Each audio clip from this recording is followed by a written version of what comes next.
delighted to have a chance to speak to you today on this issue of business network transformation, because this is probably the most obvious crucible of that kind of transformation going on in the world right now. When you start up thinking about transformation, the first thing you want to do is you want to get a firm grasp on the obvious.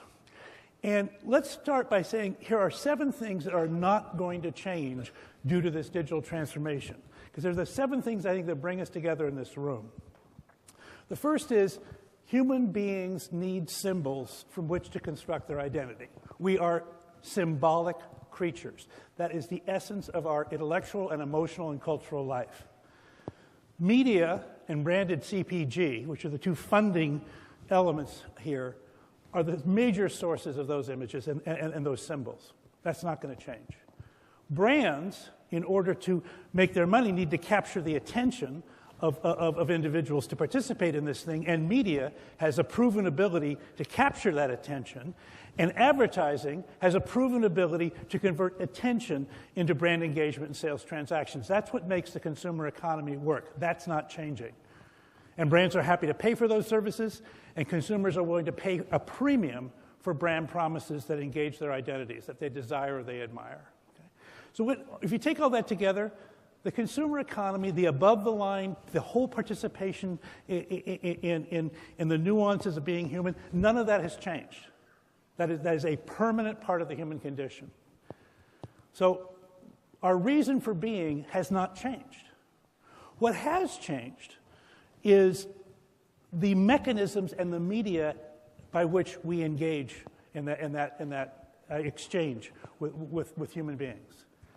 The first, and I'm just going to do 6 things, and again, firm grasp on the obvious. I think all of us in this room know these 6 things. Media is disaggregating, even as it's expanding its reach. That makes it very inconvenient for many of the historical structures by which we monetized inventory in our industry. Delivery is disaggregating, especially at the end point. The amount of fragmentation at the very end point, the number of different devices, the number of different places that we encounter media has dramatically expanded, and that's creating enormous challenges for the industry as a whole. Content is hyperinflating. The amount of content, the only people that are grinning from ear to ear are the disk storage people, right? But it's hyperinflating. It crowds and it clouds.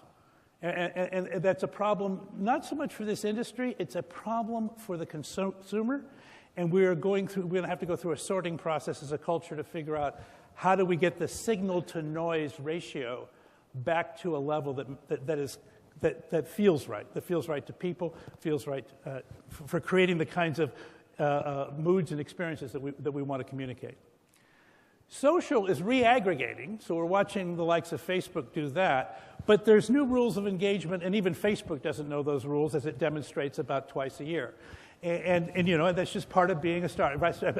A little startup, right? $100 billion valued startup, yes, okay. The prior anchors of execution. This is probably the hardest thing for the traditional successful players to deal with. Time and space. Buying a spot at a certain time, a Super Bowl ad is a time and space concept. They're dissolving. Now, they're not disappearing, but they're being marginalized, and they're being marginalized by new anchors of execution in terms of presence and profile. And you just heard Randy talk a lot about the whole issue of how much, do we track or not track or whatever.